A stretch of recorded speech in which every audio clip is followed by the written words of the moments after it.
Alors on est là aujourd'hui pour vous expliquer les différences entre les raquettes. L'idée c'est de vous faire un récap avant d'acheter une raquette, les différentes astuces, les différentes choses à savoir pour bien acheter sa raquette sans se tromper. Si tu te trompes, c'est trop tard, tu seras obligé d'en racheter une autre.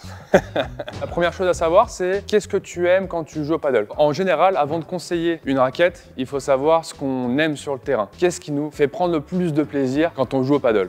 Donc ça peut être de défendre après les vitres, ça peut être de smasher très fort et d'envoyer la balle hors du terrain, ça peut être de voleyer ou plein d'autres coups. Et du coup, à partir de là, quand on sait ce qu'on aime, il faut se poser la deuxième question, qu'est-ce qu'on va vouloir accentuer ou qu'est-ce qu'on va vouloir compenser. Par exemple, si on adore défendre après la vitre, il va falloir savoir si on veut accentuer le fait de prendre du plaisir en défendant ou justement si on va vouloir essayer d'être un petit peu meilleur là où on peut pêcher un peu plus, là où on prend un peu moins de plaisir, c'est-à-dire peut-être en l'air, en vibora, en bandera ou en smash. Et du coup, à partir de là, on va pouvoir conseiller plus une raquette ou plus une autre. Mais voilà, qu'est-ce qui nous fait prendre le plus de plaisir sur le terrain? C'est vraiment la question qu'il faut se poser avant tout.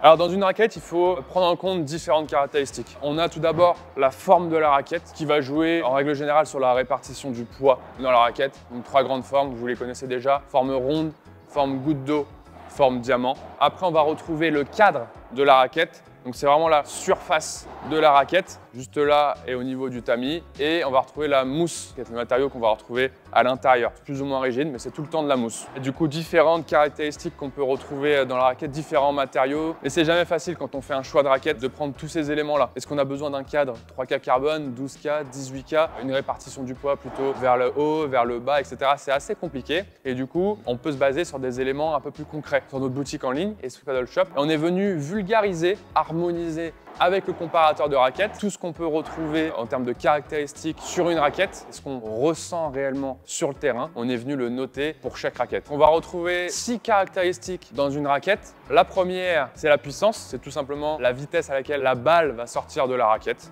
Le contrôle, c'est le taux de maîtrise et de précision que va posséder la raquette. La tolérance, c'est tout simplement la taille de la zone de tolérance qu'il va y avoir dans la raquette. Pour la maniabilité, ça va être tout simplement la facilité de bouger la raquette sur la piste de paddle. Le spin, ça va être la facilité ou non de mettre de l'effet dans la balle. Le confort, plus la raquette va être confortable, plus elle va absorber les vibrations et plus on va avoir cette sensation de moelleux à l'impact. On peut plus ou moins facilement faire le lien entre la fiche technique et les notes qu'on va mettre dans le comparateur. Si vous voyez que la raquette est diamant, vous allez retrouver une note plutôt élevée sur la partie puissance et en règle générale un peu plus basse sur la partie contrôle. Et pour d'autres caractéristiques, c'est un peu plus dur de faire le lien entre la fiche technique de la raquette et le réel ressenti sur le terrain.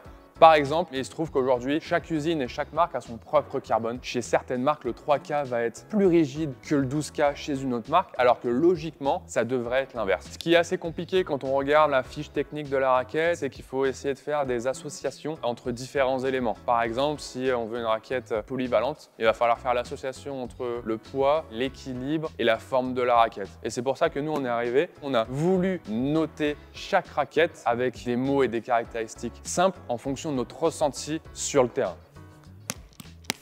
Donc c'est très important d'avoir ces 6 critères en tête. À partir de là, il faut définir le budget que vous avez pour faire le choix de votre raquette. Grosso modo, les raquettes vont de 50 € à 350, 400 €. La plupart des raquettes se trouvent aux alentours de 100 à 200, 250 €. Voilà. Pour les premières tranches de prix, il faut savoir que à ce prix-là, plus on va monter en prix, plus on va gagner d'une en contrôle et de 2 en puissance et un peu de tous les autres critères. Et arrivé à un moment, on va se retrouver à un cap. C'est pas une vérité générale. Il y aura des exceptions évidemment. Mais au-dessus de la barre symbolique des 200 €, si on veut avoir une meilleure raquette, il va falloir faire des choix. Donc du coup, c'est à vous de savoir quel est le budget que vous voulez mettre dans votre raquette. Si vous commencez à jouer, une raquette entrée de gamme suffira largement. Et en plus de ça, au début, vous ne verrez pas forcément la différence entre une raquette entrée de gamme et une raquette haut de gamme. Donc plutôt partir sur une raquette entrée de gamme et dès que vous jouez un peu plus, regardez pour partir sur une raquette à un peu plus haut de gamme. Si vous avez déjà une raquette haut de gamme, il va en gros falloir faire des choix. Pour donner des exemples, si vous partez sur une raquette plus puissante, vous allez perdre un petit peu en contrôle. Si vous partez sur une raquette plus confortable, pareil, vous allez perdre un petit peu en puissance. Grosso modo, pour schématiser, on va retrouver 2 grands types de raquettes et 2 grands types de caractéristiques qu'on va vouloir optimiser ou compenser. Soit on va vouloir optimiser la puissance et le spin. Pourquoi le spin? Parce que plus la raquette va être puissante, plus il va y avoir d'inertie dans la raquette, plus ça va accentuer la prise d'effet. Et du coup, si on veut gagner en puissance et en spin, on va perdre un petit peu en confort, maniabilité, contrôle et tolérance. Et après, le fait d'accentuer l'un ou l'autre, ça va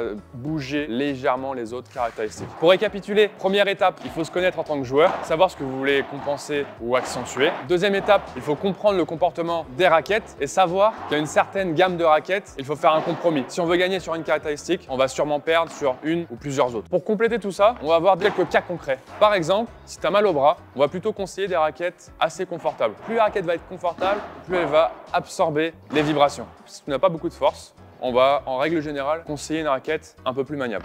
Si il t'arrive de beaucoup décentrer, tu sens que tu as un peu de retard sur chaque balle et que tu décentres beaucoup, on va conseiller une raquette un peu plus tolérante. Si tu es amateur des amortis rétro, un peu comme ça là, on va en règle générale conseiller une raquette avec plus de spin. J'espère que ce qu'on vous a partagé vous a aidé à comprendre certaines choses sur les raquettes. N'hésitez pas à aller sur notre site Esprit Paddle Shop pour utiliser le comparateur. Et si après ça vous avez encore des questions, on est à votre disposition via le chat en ligne ou par téléphone.